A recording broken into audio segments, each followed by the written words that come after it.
dan semoga salawat tersebut bersambung kepada keluarga beliau, istri-istri beliau, anak beliau, para sahabat dan orang-orang yang mengikuti jejak beliau sampai akhir zaman kelak. Allahumma amin. Alhamdulillah kita telah sampai pada pertemuan yang ke-9 dari pembahasan fikih Asmaul Husna, yang kita menggunakan referensi dari kitab fikih Asmaul Husna yang ditulis oleh Profesor Dr. Abdul Razak bin Abdul Muhsin Al-Badar Hafizahullah Ta'ala.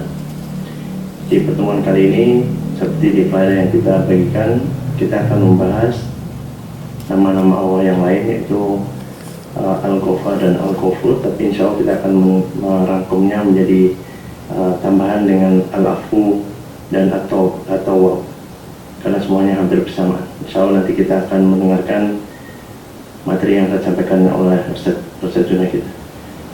Sebelumnya kita dengarkan protokol kajian yang akan disampaikan Abu Sultan. Pada Abu Sultan.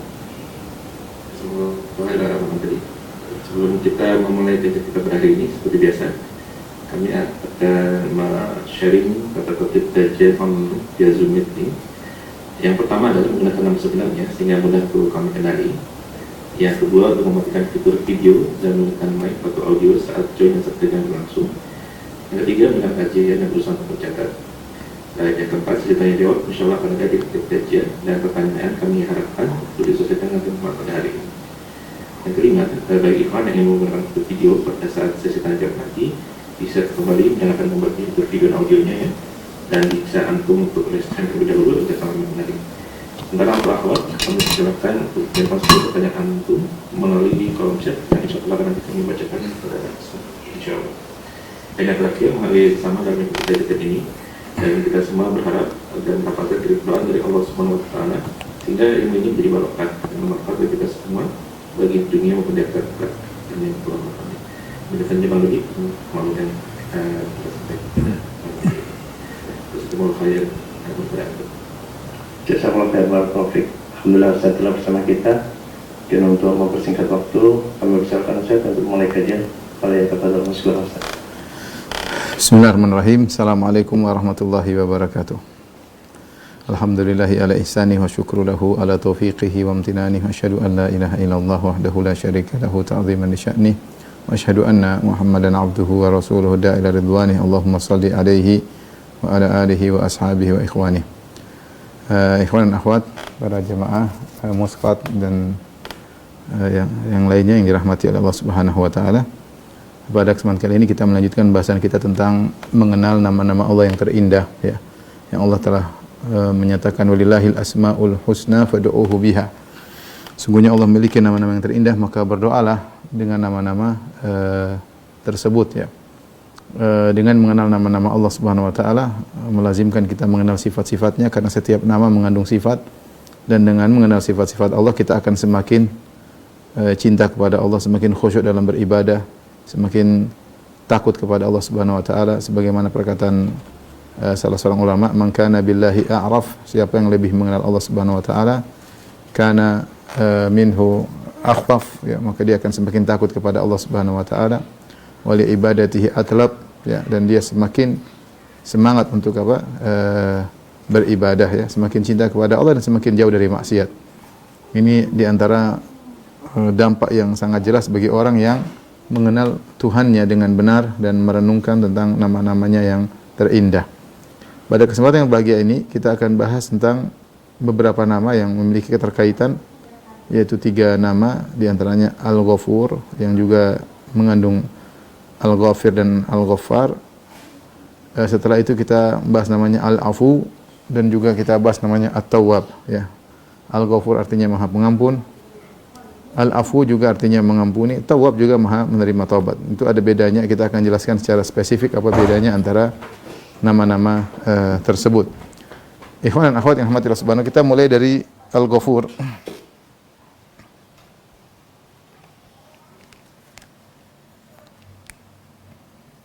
Kita ada 3 nama ya. Al-Ghafir ya. Kemudian Al-Ghafur. Kemudian juga ada Al-Ghaffar. Al-Ghaffar. Al-Ghafir ini adalah nama asal katanya Al-Ghafir itu ala wazn isim fa'il. Ya. Seperti daraba, darib, ya. Ghafara yaitu Al-Ghafir. Ya. Ghafara jadinya Ghafir. Seperti firman Allah Subhanahu wa taala ghafiri dzambi wa qabili taubi. Ya. Allah Subhanahu wa taala. Ghafiri dzambi wa qabili taubi syadidil iqab. Dalam surat Ghafir Allah mengatakan ghafiri dzambi, yang mengampuni dosa-dosa.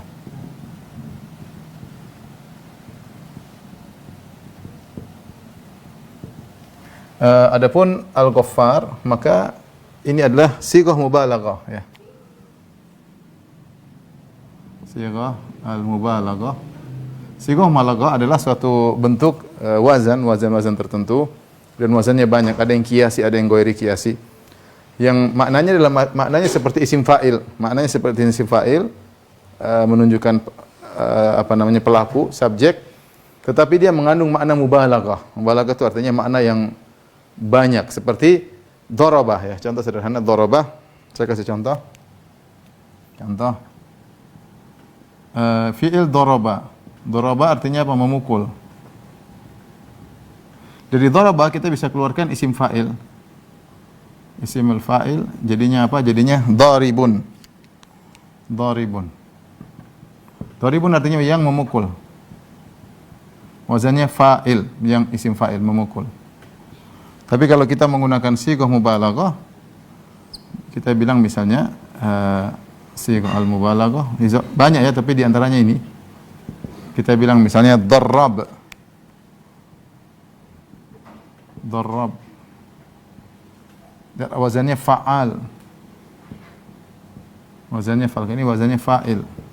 Ini yang hukum asal. Nah, sighah mubalaghah ini maknanya sama seperti isim fa'il, tetapi dia mengandung makna banyak, sehingga kita artikan yang sering memukul.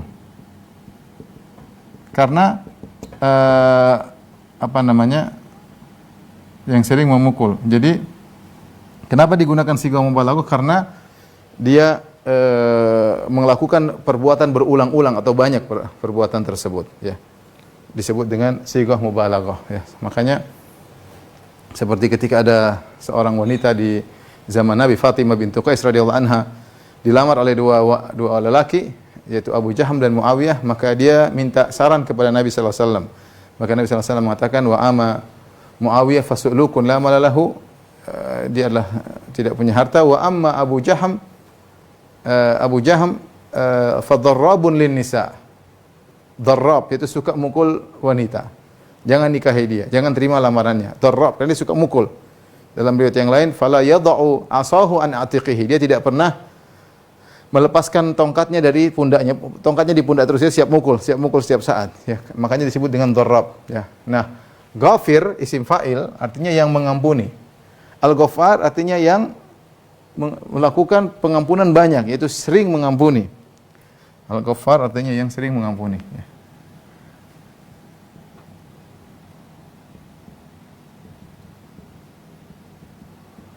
Sama Al-Ghafur juga demikian. Al-Ghafur ini juga dari sighah mubalaghah. Ini juga sighah mubalaghah. Sighah mubalaghah itu banyak. Sighah al-mubalaghah. Maknanya seperti isim fa'il, tapi dia mengandung perbuatan yang banyak. Ini juga maknanya yang sering mengampuni. Yang banyak atau sering atau banyak mengampuni. Hanya saja para ulama berselisih tentang apakah Al-Ghaffar dengan Al-Ghafur sama. Al-Ghaffar dalam Al-Quran, dalam surat Nuh, kata Allah Subhanahu wa taala, "Faqultu astaghfiru rabbakum innahu kana ghaffara."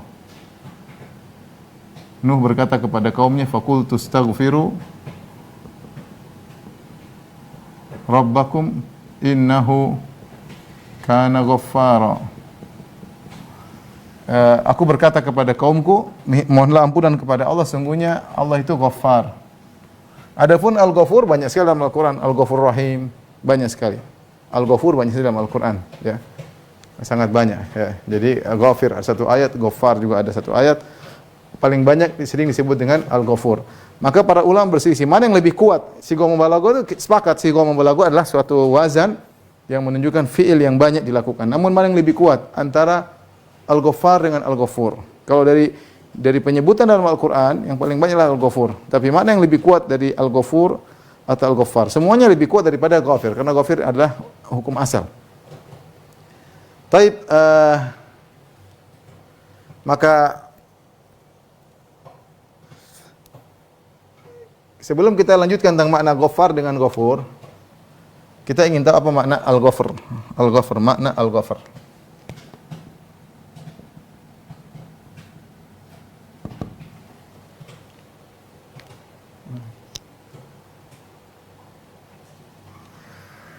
Makna Al-Ghafar. Al-Ghafar. Maka Al-Ghafar ada khilaf ya. Secara bahasa ya. Mana Al-Ghafar secara bahasa maksudnya ya.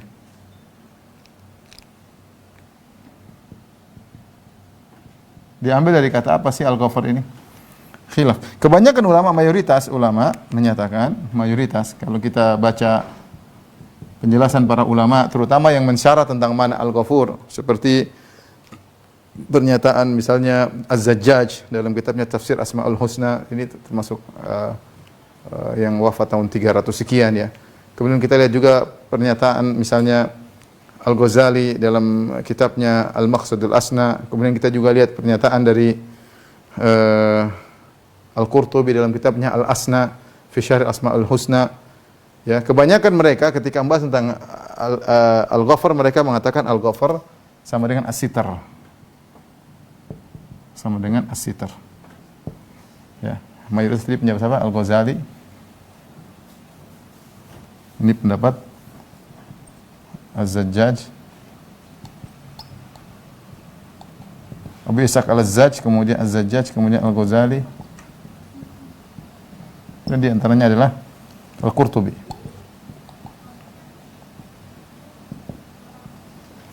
Al-Ghafar sama As-Sitr ya. Mereka makanya dalam bahasa Arab dikatakan jam'un ghafir, jumlah yang banyak. Kenapa dikatakan jam'un ghafir? Karena jumlah yang banyak tersebut saking banyak saling menutup satu dengan yang lainnya ya. Saking banyaknya saling menutup satu dengan yang disebut dengan jam'un ghafir ya. Kemudian juga disebut dengan al-mikfar. Al-mikfar al-helm yang dipakai karena menutup kepala. Maka disebut dengan al-mikfar. Jadi as-sitr maknanya adalah as-sitr. Ya, maknanya adalah as-sitr. Pendapat yang kedua, ini adalah pendapat dari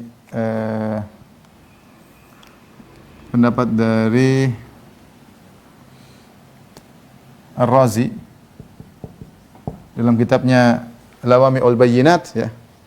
Dia mengatakan Al-Ghafar ya sama dengan Al-Afu. Artinya tidak menghukum, tidak menghukum, tidak mengazab. Razi mengkritiki mayoritas. Razi mengatakan as-sitr tidak tepat.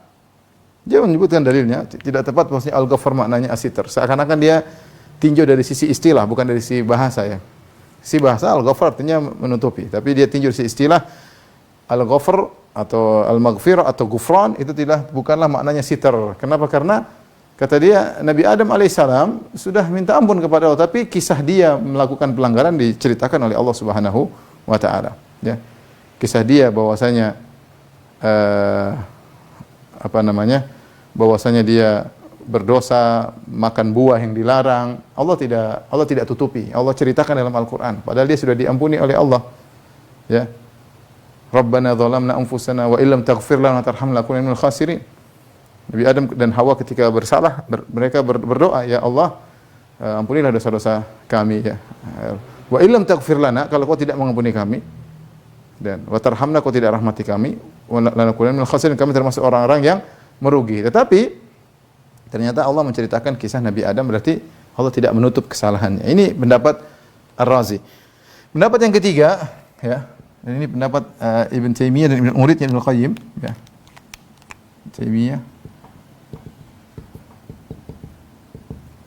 dan muridnya Ibnu Qayyim. Ibnu Qayyim menyebutkan dalam dalam Madarijus Salikin jilid 1, Ibnu Taimiyah dalam Majmu' Fatawa ya. Dia menyebutkan bahwasanya Al-Ghafar itu atau Al-Maghfirah atau Al-Ghufran, ini sama semua ya. Menunjukkan kepada dua makna, mengandung dua makna.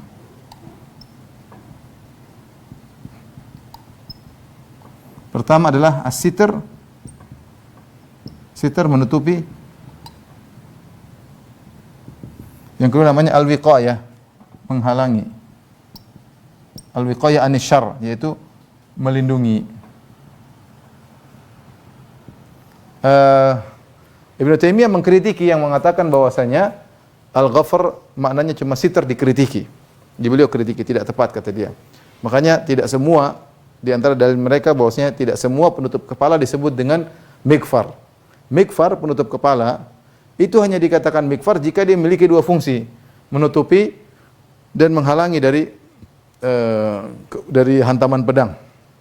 Sehingga disebut dengan mikfar. Adapun qubba kata Ibnu Qayyim dalam Madarijus Salikin, adapun qubba songkok, qolan suwah atau imamah sorban tidak dikatakan mikfar dalam bahasa Arab. Kenapa? Karena dia hanya menutupi tapi tidak melindungi. Dia hanya menutupi tidak melindungi. Jadi yang benar bahwasanya maghfirah itu atau al-ghafar maknanya mengandung dua, menutupi dan melindungi. Ibnu Qayyim rahimahullah berdalil dengan firman Allah Subhanahu wa taala dalam surat Al-Anfal, "Wa ma kana Allahu mu'adzibahum wa anta fihim wa ma kana Allahu mu'adzibahum wa hum yastaghfirun." Dalilnya apa? Dalilnya firman Allah Subhanahu wa taala dalam surat Al-Anfal, "Wa ma kana Allah mu'adzibahum wa anta fihim wa ma kana Allah mu'adzibahum wa hum yastaghfirun." Jadi kata Allah, Allah tidak akan mengadab mereka sementara kau ada di tengah-tengah mereka wahai Muhammad. Yang kedua, wa ma kana Allah mu'adzibahum, Allah tidak akan mengadab mereka ya Muhammad, wa hum yastaghfirun, sementara mereka istighfar. Jadi istighfar ini pencegah dari namanya azab. Istighfar menunjukkan apa? Istighfar pelindung dari azab. Dan ini pendapat Allah alam lebih kuat, meskipun pendapat al-ghafar makna asalnya, tapi yang dijelaskan oleh Ibnu Taimiyah dan Ibnu Qayyim adalah lebih tepat Allah alam bisawab, karena ketika seorang mengatakan astagfirullah, dalam hatinya dia tidak hanya minta untuk ditutupi. Kita rata-rata kita kalau kita bilang astagfirullah, apa maksudnya kita? Maksudnya kan diampuni dosa-dosa. Maksudnya diampuni dosa-dosa. Bukan hanya sekedar ya Allah tutupi aib kami.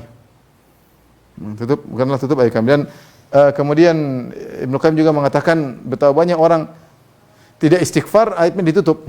Banyak orang tidak istighfar, aibnya ditutup. Ya. Sehingga al-ghafur bukan maknanya satar wa ziyadah. Karena kalau kita kembali kepada makna mayoritas yang mengatakan al-ghafur maknanya sitr, maka seakan-akan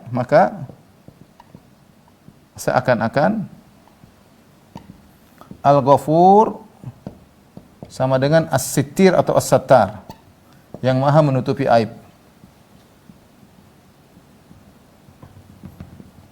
Kita bilang taruhlah kalau secara bahasa demikian, kenyataannya secara istilah tidak demikian. Tapi tadi Ibnu Qayyim mengatakan istilah namanya ghafar itu menutupi dan melindungi, seperti al-mighfar. Berdalil dengan al-mighfar. Tidak dikatakan al-mighfar kecuali memiliki dua fungsi, menutupi dan melindungi. Dari sini kita tahu ketika kita mengatakan astagfirullah, ya Allah, aku mohon maghfirah kepada Engkau ya Allah, maksudnya apa? Ya Allah, tutuplah aibku di dunia maupun di akhirat. Dan ya Allah, jauhkanlah aku dari dampak-dampak maksiat yang aku lakukan. Lindungilah aku, jangan sampai dampak maksiat tersebut kena kepada aku. Karena maksiat pasti punya dampak. Paling tidak maksiat menjadikan hati kita ternoda. Itu paling tidak. Ya. Tidak seorang melakukan dosa illa nukitat fi qalbi nuqtatun sauda. Itu paling tidak, hati kita ada nodanya. Semakin banyak maksiat, semakin banyak noda. Nah, kalau kita bilang astagfirullah, artinya ya Allah, tutuplah aibku. Ya. Yang kedua, ya Allah, lindungilah aku dari dampak maksiat. Jangan nodakan hatiku, jangan kau azab aku, jangan kau hukum aku, ampuni dosa-dosaku ya. Jadi jauhkanlah aku dari dampak maksiat. Ini pendapat yang lebih kuat, Allah alam bisawab. Al-Ghazali ketika dia menyebut tentang makna al-ghafar, dia mengatakan Allah Subhanahu wa taala menutupi aib kita dalam banyak hal. Pertama, aib mengenai buruknya tubuh kita yang Allah tutup dengan badan yang indah. Seandainya dibuka dalamnya, semua orang tidak suka melihatnya, Allah tutup. Ya. Dia sekedar mengatakan maksudnya makna sitar atau ghafar itu demikian. Demikian juga betapa banyak al-waridat, al-khawatir, perasaan-perasaan yang muncul di hati kita. Ya. Yang kalau setiap perasaan kita bisa dideteksi, yang lewat di hati kita, maka ini adalah aib. Ya, betapa banyak lewat perkara-perkara buruk tentang akidah, tentang maksiat, tentang syahwat, tentang syubhat. Tapi Allah tutup sehingga tidak ada yang tahu. Hanya Allah yang tahu. Demikian juga yang ketiga kata dia termasuk penyakit-penyakit hati. Betapa banyak penyakit hati kita, riya, hasad, dengki. Orang tidak tahu, Allah tutup. Allah tutup. Ya, jadi yang ditutup itu banyak oleh Allah Subhanahu wa taala. Di antara juga adalah maksiat yang kita lakukan tatkala bersendirian. Allah tutup, Allah tidak bongkar. Allah tidak bongkar. Ini nikmat dari Allah Subhanahu wa taala. Oleh karena sebagian salaf mengatakan, saya tidak tahu nikmat mana yang lebih baik. Apakah nikmat ditutup aib atau nikmat melakukan kebajikan? Dua-duanya nikmat yang luar biasa dari Allah. Ya, saya tidak tahu mana yang lebih utama, apakah nikmat ditutupnya aib oleh Allah ataukah nikmat melakukan kebajikan. Dua-duanya adalah nikmat yang besar. Wallahu a'lam bishawab, pendapat yang lebih kuat adalah pendapat Ibnu Taimiyah dan Ibnu Qayyim bahwasanya al-ghafar atau al-maghfirah atau al-ghufran maknanya dua. Ya Allah, kalau kita bilang astagfirullah itu talab, kita minta ghufran, maksudnya Allah tutupilah aibku di dunia dan akhirat. Ya, jangan kau bongkar aibku di dunia dan akhirat. Ya, di dunia jangan kau bongkar apalagi di akhirat ya. Dan banyak orang di dunia tidak dibongkar, di akhirat dibongkar. Kita tidak ingin dua-duanya ya. Kita tidak ingin dua-duanya ya. Kemudian yang kedua, lindungilah aku dari dampak dosa-dosa tersebut. Kita kembali, tadi saya sebutkan Al-Ghafur dan Al-Ghaffar itu sama-sama sighah mubalaghah. Hanya saja khilaf di kalangan para ulama. Khilaf di kalangan para ulama tentang Al-Ghafur dan Al-Ghaffar. Ini saja khilaf, sejak awal sudah khilaf. Mana yang lebih kuat secara sighah mubalaghah? Al-Ghafur Al-Ghaffar, ada khilaf di kalangan para ulama. Ada yang mengatakan Al-Ghafur lebih kuat, ada yang mengatakan Al-Ghaffar lebih kuat seperti pendapat Ar-Razi. Tapi secara umum saya katakan ada 3 pendapat.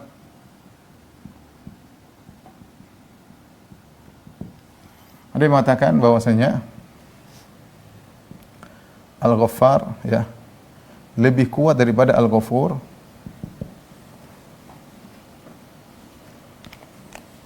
Sama-sama sighah mubalaghah tapi dia lebih kuat.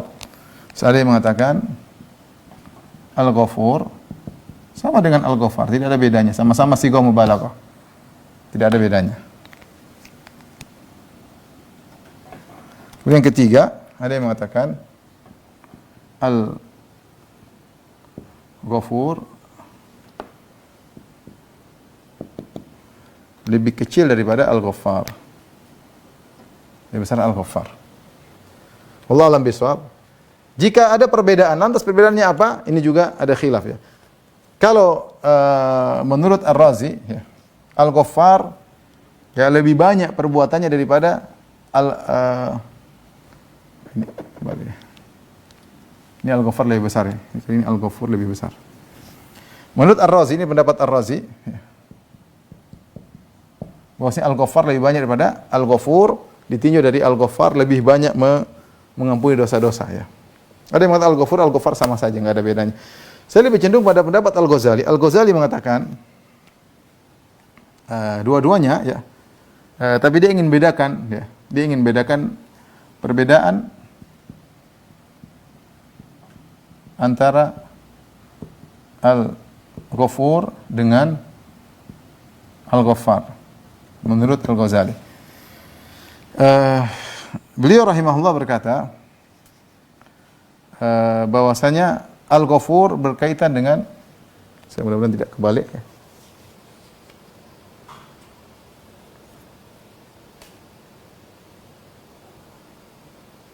Ya, kata dia Al-Ghaffar berkaitan dengan al-fi'il mutakarrir. Fi'il al-mutakarrir yaitu selalu atau sering berulang-ulang mengampuni dosa.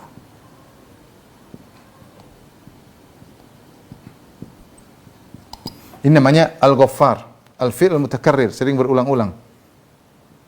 Yang konsekuensinya dosa diulang sebanyak apapun Allah akan mengampuni.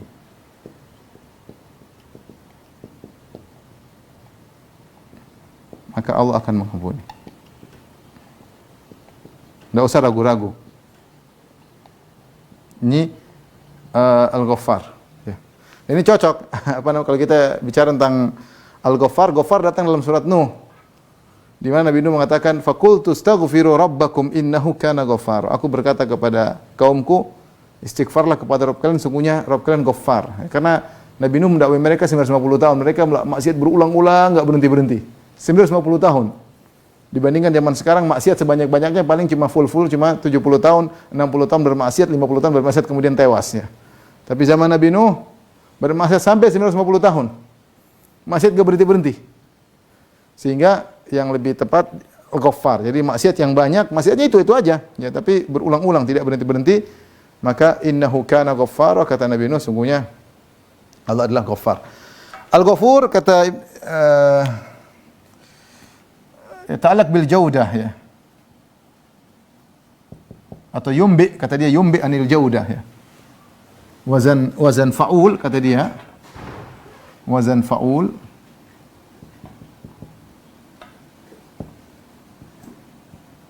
yunbi'u anil jaudah. Itu berkaitan dengan kualitas.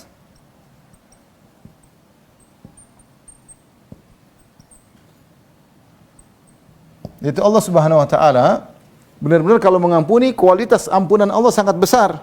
Kualitas ampunan Allah sangat besar sehingga ini melazimkan, artinya kualitas ampunan Allah sangat besar.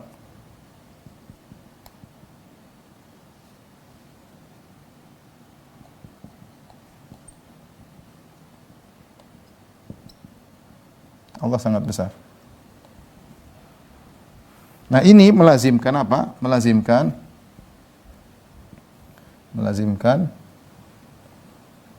Allah mengampuni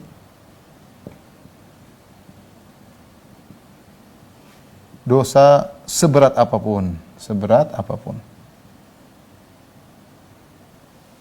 Allah mengampuni dosa seberat apapun. Ya. Jadi seorang jangan takut, Allah Maha Ghafur dan Allah Maha Ghaffar. Kalau dia maksiatnya banyak sekali, jangan khawatir Allah. Kalau dia minta ampun, Allah akan ampuni. Kalau maksiatnya mungkin tidak banyak, tapi kualitasnya luar biasa, zina, bunuh orang, macam-macam, Allah juga Maha mengampuni. Allah juga Maha mengampuni. Maka dengan demikian kita bisa lebih tahu secara detail tentang perbedaan antara Al-Ghaffar dengan Al-Ghafur. Itu ada khilaf, tapi saya mengambil pendapat Al-Ghazali rahimahullah dalam kitabnya Al-Maqsadu Al-Asna fi Syarh Asma'illahi Al-Husna ya. Ini kaitannya dengan Al-Ghaffar, Al-Ghafir dan Al-Ghafur. Setelah ini kita akan singgung tentang Al-Afu, Al-Tawwab berkaitan dengan Al-Ghaffar dan Al-Ghafur insyaallah taala.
Tapi ikhwan akhwat yang rahmatillah, kita masuk pada makna al-afu ya, al-afu ya.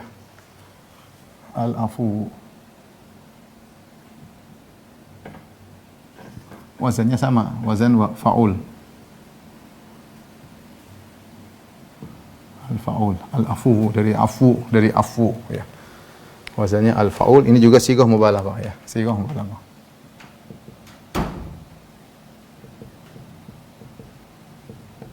Yang menunjukkan banyak memaafkan. Taib, al-afu ya, dalilnya banyak, dalil Al-Qur'an dan Sunnah.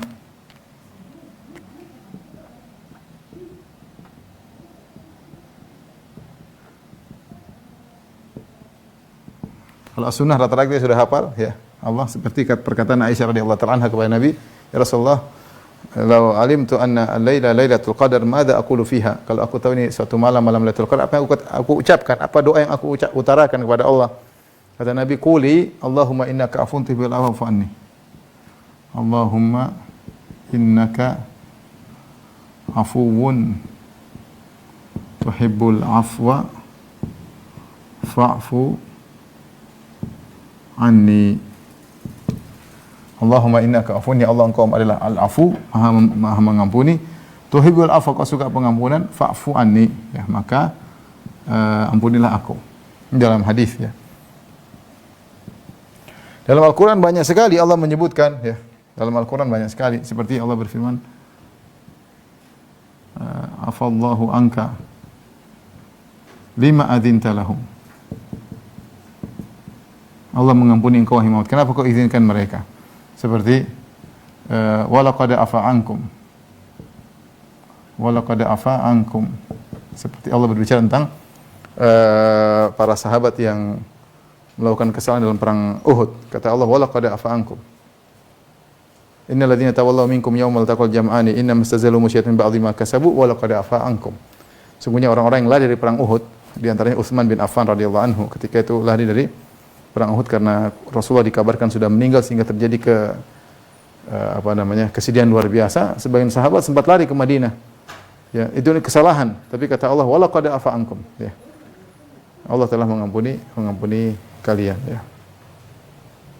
Demikian juga kata Allah, wa ya'fu an katsir. Wa ya'fu an katsir. Allah memaafkan banyak dosa. Wa ya'fu an sayyi'at. Banyak ya. Jadi dalam Al-Qur'an banyak sekali Allah menyebutkan al-afu. Nah, al-afu secara bahasa apa maknanya al-afu? Al-afu secara bahasa kembali kepada dua makna. Bisa artinya at-tark, meninggalkan. Bisa artinya adalah al-afu artinya menghilangkan, al-izalah. Menghilangkan. Seperti dalam hadis dalam Sahih Bukhari ya, awwalu man akhadha mintaqan Ummu Ismail, yang pertama kali mengambil mintaq dalam Sahih Bukhari, Ibnu Abbas radhiyallahu, hadis Ibnu Abbas radhiyallahu anhu, wanita yang pertama kali menggunakan mintaq, yaitu sesuatu yang diikat di pinggang, Ummu Ismail. Akhadhat mintaqan litu'affiya bihi ya atharaha ansara. Jadi kata Nabi sallallahu alaihi wasallam yang pertama kali menggunakan itulah adalah Ummu Ismail, yaitu Hajar. Kenapa? Dia berjalan sambil dia ada kain di belakangnya. Untuk apa? Untuk menutupi litu'affiya, untuk menutupi bekas jalan dia dari Sarah, agar Sarah tidak tahu dia kemana. Dia lari, dikejar oleh Sarah, dia sembunyi agar tidak ketahuan. Jadi afu artinya izalah. Nah, kalau tarak maka diartikan secara istilah. Maksudnya adalah Allah meninggalkan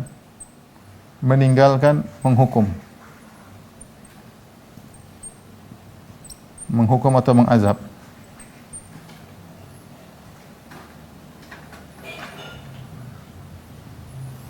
Kalau menghilangkan secara istilah berarti apa? Yaitu Allah menghilangkan dosa.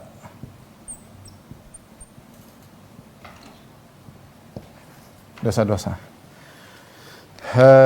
Makanya tadi kita sebutkan Ar-Razi ketika memaknai Al-Ghafur, dia maknakan dengan Al-Afu. Yang benar bahwasanya Al-Afu ini lebih kuat daripada Al-Ghafur. Ada khilaf tentunya, mana lebih kuat, Al-Ghafur atau Al-Afu. Namun wallahu alam bisawab, yang lebih kuat adalah Al-Afu ya. Karenanya dari sini kita tahu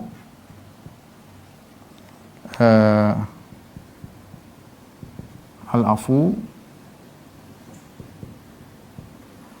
lebih ablaq, lebih kuat dari Al-Ghafur.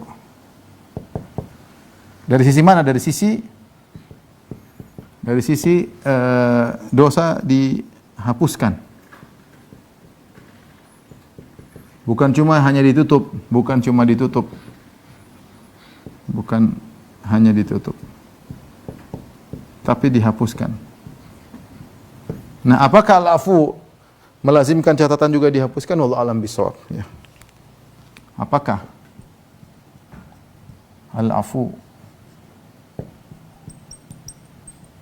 melazimkan catatan dosa juga dihapus?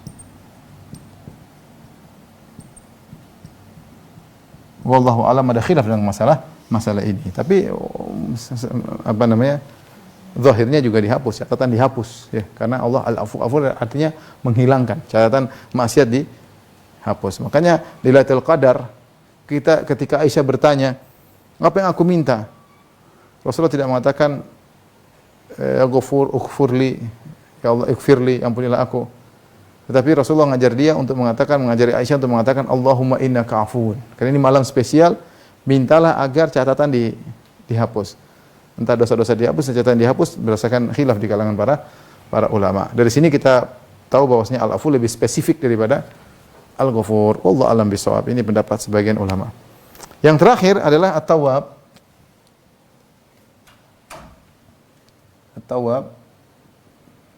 At-Tawwab dari taubah, secara bahasa dari taubah artinya kembali, taub. Dari at-taub atau taba artinya kembali, ar-ruju', kembali. Dan makna at-tawwab, maknanya untuk dalam hak Allah, makna at-tawwab mengilhamkan hamba untuk kembali kepada Allah.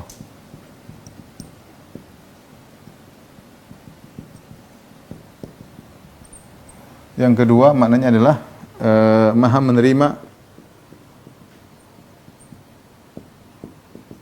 taubat para hamba.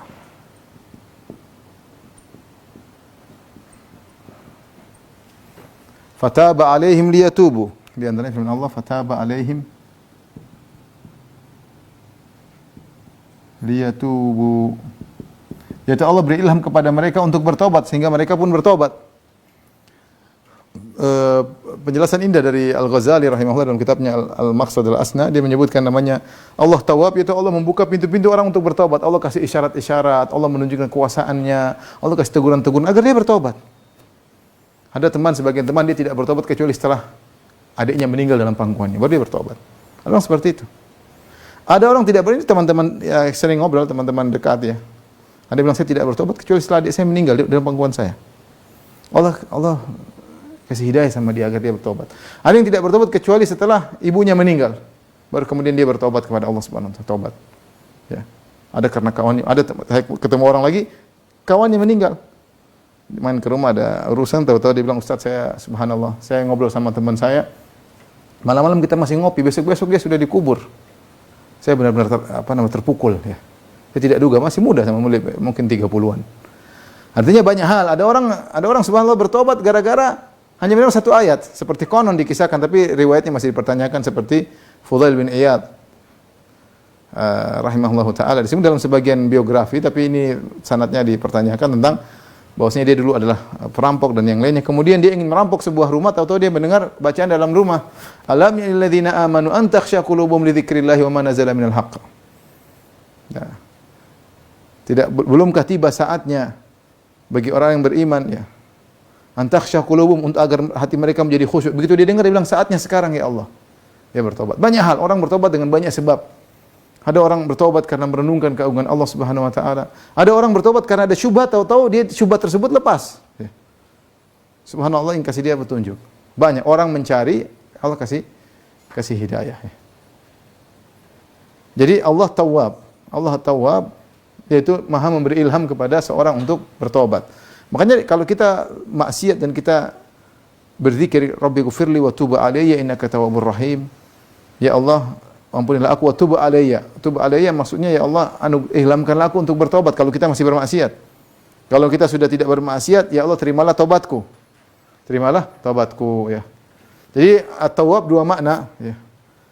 Allah mengilhamkan seorang untuk bertobat. Kalau sudah bertobat, Allah terima taubatnya. Alam ya'lamu annallaha huwa yaqbalu at-tauban ibadi. At-taubata an ibadi. Qabilit taubi.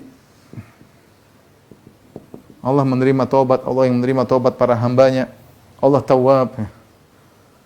Idza jaa nasrullahi wal fath wa ra'aitan nasa yadkhuluna fi dinillahi afwaja fasabbih bihamdi rabbika wastaghfirhu innahu kana tawwaba. Allah adalah Tawwab. Nah, apa kaitannya dengan Al-Ghafur? Kita tahu berbeda antara At-Tawwab dengan Al-Ghafur ya. At-Tawwab berkaitan dengan taubat, Al-Ghafur berkaitan dengan istighfar. Ya, adapun perbedaan antara istighfar dengan taubat ini saya sudah bahas panjang lebar dalam Syarah Riyadhus Shalihin. Pada pertemuan saya lupa pertemuan keberapa, bisa dilihat beda antara taubat dengan apa? Istighfar. Saya tidak ingin ulang di sini. Wallahu a'lam bishawab. Ini saja yang saya sampaikan pada kesempatan kali ini kepada rekan-rekan. Mudah-mudahan bisa dipahami. Kalau ada yang bertanya, saya persilakan.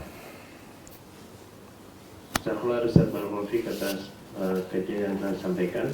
Alhamdulillah kita telah mendapatkan ilmu tentang perbedaan beberapa nama-nama Allah yang hampir bersamaan artinya atau sama secara arti walaupun berbeda kata-kata. Ada beberapa pertanyaan yang sudah masuk Ustaz. Pertanyaan pertama kami bacakan. Assalamualaikum Ustaz, dari Abu Dhabi Ustaz. Assalamualaikum Ustaz. Tadi disebutkan lafaz doa atau zikir yang kita baca saat 10 hari terakhir Ramadan. Allahumma innaka afuwwun tuhibbul afwa fa'fu anni. Apakah boleh jika kita amalkan juga doa atau zikir ini sehari-hari di luar waktu Ramadan Ustaz?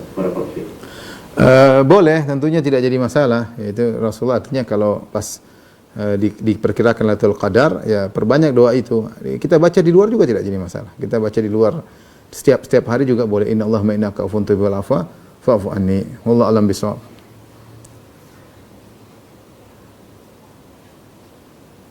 Jazakallahu Ustaz atas jawabannya.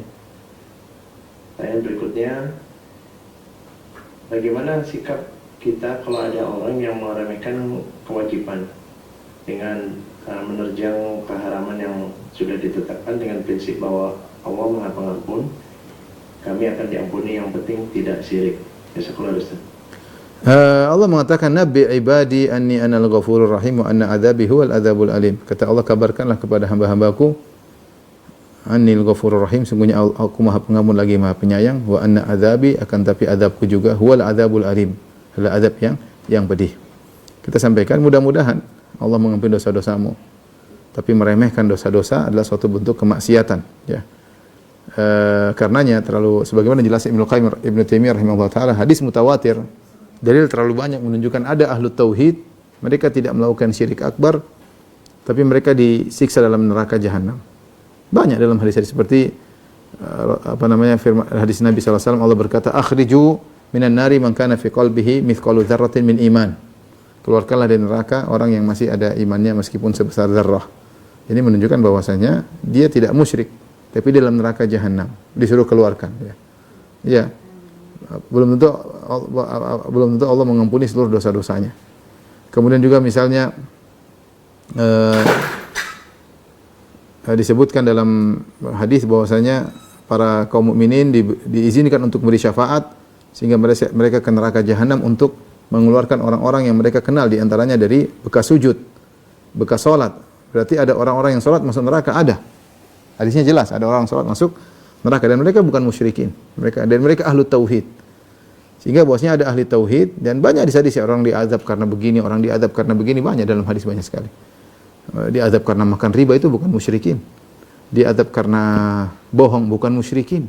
Banyak sekali. Makanya kalau dibilang mutawatir, dia mutawatir terlalu banyak. Nah, kita ini kalau tauhid kita benar, ya, kita tidak meremehkan dosa. Lihatlah para sahabat yang tauhid mereka benar, mereka khawatir dengan dosa. Apa kata Ibnu Mas'ud? Inna al-mu'min yara dhunubahu kajibalin, ya, ka'annahu tahta jibal yakhafu an taqa alaihi. Sungguhnya seorang mukmin melihat dosa-dosanya seperti dia duduk di bawah sebuah gunung yang siap menimpa dia. Takut dengan dosa-dosanya. Wa innal munafiq yara dhunubahu kadhubabin marra ala anfi fa yaqul hakadha. Adapun orang munafik, dia melihat dosa-dosa seperti lalat yang cuma lewat dengan hidungnya, dia tinggal tepis gini lalat pergi. Dianggap remeh. Itu ciri orang munafik. Ya. Lihatlah bagaimana Umar Ibn Khattab radhiyallahu anhu yang sudah dijamin masuk surga oleh Nabi sallallahu alaihi wasallam, dijamin surga, disebut namanya Umar fil jannah, Umar di surga. Rasulullah melihat dalam surga, ketemu, kata Nabi, saya melihat istanamu wahai Umar. Saya mau masuk enggak enak sama kamu. Rasulullah bilang ada istanamu di surga. Rasul yang bilang sama Umar. Kemudian Rasulullah yang mengatakan Umar mati syahid. Ya, ketika Jabal Uhud bergetar, kata Nabi SAW, uskun ya Uhud fa inna ma'alaika nabiyyun wa siddiqun wa syahidan. Di atasmu ada seorang nabi, ada as-siddiq Abu Bakar, wa syahidan ada Umar dan Uthman. Terlalu banyak tazkiyah yang menunjukkan Umar pasti masuk surga. Kata Nabi, iktadu bil ladaini min ba'di Abu Bakrin wa Umar. Abi Bakrin wa Umar, ikutilah dua orang setelahku, Abu Bakar dan Umar. Yang Nabi berkata, "Walau kana nabiyyun ba'di lakana Umar." Kalau ada nabi setelahku, tentu adalah Umar bin Khattab radhiyallahu taala anhu. Nabi yang berkata, "Innallaha ja'ala al-haq ala lisani Umar yantiqu bihi." Allah menjadikan kebenaran dalam lisannya Umar, dia berbicara dengan perkataan kebenaran tersebut. Tapi ketika Umar mau meninggal, apakah Umar merasa pede? Dia takut, ya. Makanya ketika ada seorang pemuda muji-muji dia mengatakan kafafan la li wala alayya. Saya berharap impas. Ya, saya berharap impas ketemu Allah Subhanahu wa taala. Dia punya rasa takut. Sampai Ali bin Abi Thalib mengatakan betapa sering saya dengar Nabi berkata, "Kharajtu ana wa Umar, Abu Bakar wa Umar, wa dakhaltu ana wa Abu Bakar wa Umar." Rasulullah sering cerita, bersafar dengan saya pergi bersama Abu Bakar dan Umar, kami masuk suatu kampung. Saya bersama Abu Bakar dan Umar keluar dari suatu kampung. Artinya Umar memiliki luar biasa, tapi dia bukan tipe orang yang tenang aja. Yang penting kita enggak syirik. Enggak begitu juga. Iya, insyaallah Allah maafkan, insyaallah tidak kekal. Insyaallah kalau syirik tidak kekal, tapi masalah masuk neraka bisa jadi mampir. Terlalu banyak hadis mutawatir menunjukkan bahwasanya ahli tauhid bisa saja mampir ketika tauhid mereka tidak kuat dan tidak menjalankan konsekuensinya. Wallahu a'lam bishawab. Saya mulai ada pertanyaan berikutnya dari Abu Sultan dan Mas Sultan. Ada Abu Sultan. Ini ada pertanyaan juga dari jamaah di Zoom, Ustaz. Dari saudari Tanti Siswati, dia bertanya, "Assalamualaikum Ustaz, dia bertanya, apakah kita boleh mengikuti kajian dari Ustaz yang menggunakan kitab Liqa' Babil Maftuh?" Bapak boleh dijelaskan kitab apa ini, Ustaz? Liqa' Babil Maftuh, Allah alam, itulah judul kitab, bukunya Syekh Ibnu Utsaimin rahimahullahu taala. Tentang pertanyaan-pertanyaan terbuka, biasa. Kalau maksudnya buku itu, enggak ada maksud itu buku ulama. Buku ulama mengenai itu pendapat mungkin berbeda, biasa. Ulama punya pendapat mungkin berbeda dengan yang lain, tapi itu adalah buku dari salah seorang ulama Rabbani, ulama yang masyhur yang dikenal dengan ketakwaan dan keilmuan yang luar biasa, itu Syekh Muhammad bin Shalih Al-Utsaimin rahimahullahu taala. Kalau memang buku itu dibaca, insyaallah baik. Kalau memang maksudnya buku itu, saya enggak tahu atau buku yang lain. Kalau itu buku yang bagus. Ada yang raise hand di Zoom, Ustaz. Silakan. Akun Leo Abu Sajid. Fadal langsung tanya ke Ustaz. Assalamualaikum warahmatullahi wabarakatuh. Waalaikumsalam warahmatullahi wabarakatuh.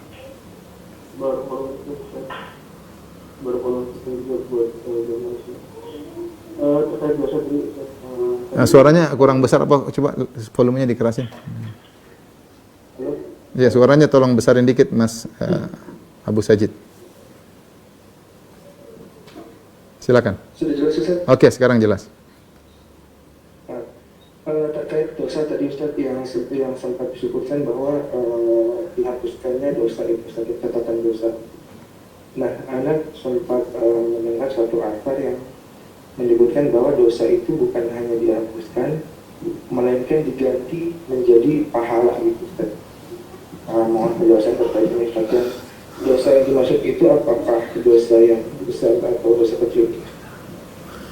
Bisa berapa? Wallahu a'lam bishawab. Itu datang dalam satu hadis sebagai tafsiran dari firman Allah, ulaika yubaddilullahu sayyi'atihim hasanat.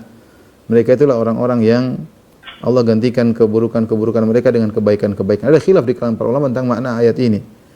Setelah Allah menyebutkan walladzina la yad'una ma'allahi ilahan akhar wa la yaqtuluna nafsa allati haramallahu illa bil haqq wa la yaznun wa may yaf'al dzalika yalqa athama yudha'af lahu al-'adzabu yawmal qiyamah wa yakhlud fihi muhana illa man taba wa amana wa 'amila 'amalan shalihan fa ulaika yubaddilullahu sayyi'atihim hasanat. Orang-orang yang tidak berbuat syirik, tidak membunuh orang lain, tidak berbuat zina, barang siapa yang melakukan dosa-dosa ini maka dia akan kekal dalam neraka jahanam kecuali yang bertaubat, beriman, beramal saleh. Mereka itulah orang-orang yang yubaddilullahu sayyi'atihim hasanat. Keburukannya dirubah menjadi kebaikan. Apa maksudnya keburukan menjadi kebaikan? Ada yang mengatakan maksudnya biasanya dia melakukan keburukan, akhirnya dia melakukan kebaikan karena dia bertobat. Ada yang mengatakan di hari kiamat catatan amalnya dirubah, yang dosa dirubah menjadi kebaikan. Datang dalam satu hadis, tadi sahih kalau tidak salah dalam Sahih Muslim, saya agak lupa juga. Sampai Rasulullah SAW tertawa ketika menyampaikan hadis ini ya. Karena ditampakkanlah dosa-dosanya, kemudian setelah dia ketakutan buat dosa-dosanya, maka Allah berkata ini semua dosa dirubah menjadi kebaikan. Maka kemudian dia berkata, ya Allah, aku masih punya dosa-dosa lain, lam aroha hahuna, ya, li dzunubun la aroha hahuna. Kok belum ditampakkan dosa-dosaku yang lain yang aku lakukan? Dia berharap dinampakkan juga supaya dirubah menjadi kebaikan. Ini menunjukkan catatannya tidak dihapuskan, tapi ada. Tapi Allah beri karunia kepada orang ini di mana kebaikannya dirubah menjadi keburukan dirubah jadi kebaikan. Apakah ini berlaku pada semua orang? Wallahu a'lam bishawab. Tapi memang hadisnya ada ya. Tapi hadis ini menunjukkan catatan maksiatnya ada. Diperlihatkan oleh Allah, tapi Allah beri karunia kepada dia. Bahkan catatan keburukan tersebut Allah jadikan menjadi catatan kebaikan. Wallahu a'lam bishawab. Oleh Ustaz Al-Fatih, dua pertanyaan lagi boleh? Ya, boleh, silakan. Dan berikutnya berkaitan dengan maksiat, Ustaz. Apakah setiap maksiat yang kita lakukan akan menggugurkan amal ibadah kita seluruhnya atau hanya sebagian? Dan bagaimana kita meminta ampun atas maksiat yang sudah kita lakukan, Ustaz? Ada sebagian maksiat yang menghapus seluruh dosa, seluruh kebaikan seperti syirik kepada Allah Subhanahu wa taala. Ada sebagian maksiat yang menggugurkan sebagian maksiat, tidak seluruhnya ya. Seperti misalnya al-man, ya ayyuhalladzina amanu la tubtilu shadaqatikum bil manni wal adza. Wahai orang yang beriman, janganlah kalian membatalkan sedekah kalian dengan al-man. Al-man ini adalah ungkit-ungkit, ternyata menggugurkan pahala sedekahnya ya. Jadi hanya ruang tertentu, tidak menggugurkan seluruh kebaikan. Nas-nas datang hanya berkaitan dengan kebajikan menggugurkan keburukan-keburukan. Innal hasanati yudhibunas sayyi'at. Kata Allah, sesungguhnya kebaikan-kebaikan akan menghapuskan dosa-dosa. Dan banyak dalil tentang ini secara detail, itu secara umum. Kebaikan-kebaikan akan menghapuskan dosa-dosa. Secara detail banyak. Umrah menghapuskan dosa, haji menghapuskan dosa, puasa menghapuskan dosa, sedekah menghapuskan dosa, banyak sekali. Tapi apakah berlaku terbalik? Apakah dosa-dosa menghapuskan kebajikan-kebajikan? Wallahu a'lam bishawab, kita hanya terpaku pada nas. Tidak ada nas umum bahwasanya keburukan-keburukan akan menghapuskan kebaikan-kebaikan. Tapi datang nas-nas khusus. Seperti tadi, riba, seperti perkataan seorang, kalau tidak salah Aisyah, sampaikan kepada si fulan bahwasanya ribanya bisa membatalkan pahala jihadnya. Ada. Seperti tadi, alman menggugurkan sedekah. Ini juga ada dalilnya. Seperti firman Allah juga, la tarfa'u aswatakum fawqa sautin nabi wa la tajharu bil qawli ka jahri ba'dikum li ba'din an tahbata a'malukum wa antum la tash'urun. Di antara juga misalnya dosa khusus itu mengangkat suara, mengeraskan suara di hadapan Nabi. Ini juga bisa menghapuskan kebajikan-kebajikan ya. Atau kekufuran, kesyirikan menggugurkan seluruh dosa-dosa. Tetapi apakah semua umum dosa menggugurkan pahala? Wallahu a'lam bishawab, zahirnya tidak. Makanya ada timbangan pada hari kiamat. Kita hanya terikat pada dalil yang secara khusus menunjukkan sebagian dosa bisa menggugurkan pahala. Seperti Nabi juga mengatakan, man taraka salatal asr faqad habita amalu. Siapa yang meninggalkan salat asar maka gugur amalnya. Ada amalan-amalan khusus yang Nabi sebutkan, kita bilang maka amalan-amalan tersebut menggugurkan pahala-pahala. Selain daripada itu, wallahu a'lam bishawab. Kita kembali kepada hukum asal, amal soleh tersendiri, maksiat tersendiri, dan akan ditimbang pada hari kiamat kelak. Ustaz, mungkin pertanyaan terakhir sekalian untuk sebagian nasihat, Ustaz. Bismillah, Assalamualaikum, Ustaz. Bolehkah kita berdoa meminta ampun di saat sujud dengan bahasa kita sendiri? Dan apa saja yang tidak boleh dibaca ketika sujud Ustaz? Serta doa mana yang paling afdol jika kita ingin berdoa supaya kita diampuni oleh Allah Azza wa Jalla? Allah alam bisawab, apa namanya? Kita boleh berdoa dengan bahasa kita ya ketika kita minta ampun, tapi saya rasa yang terbaik adalah yang diajarkan oleh Nabi sallallahu alaihi wasallam. Ya, kita bisa baca doa istighfar apa saja, Rabbighfirli wa tub alayya innaka tawwabur rahim. Boleh. Allahumma ghfirli, Rabbighfirli, boleh. Allahumma inni zalamtu nafsi dzulman katsira wa la yaghfiru dzunuba illa anta faghfirli maghfiratan min 'indika warhamni innaka antal ghafurur rahim. Juga boleh.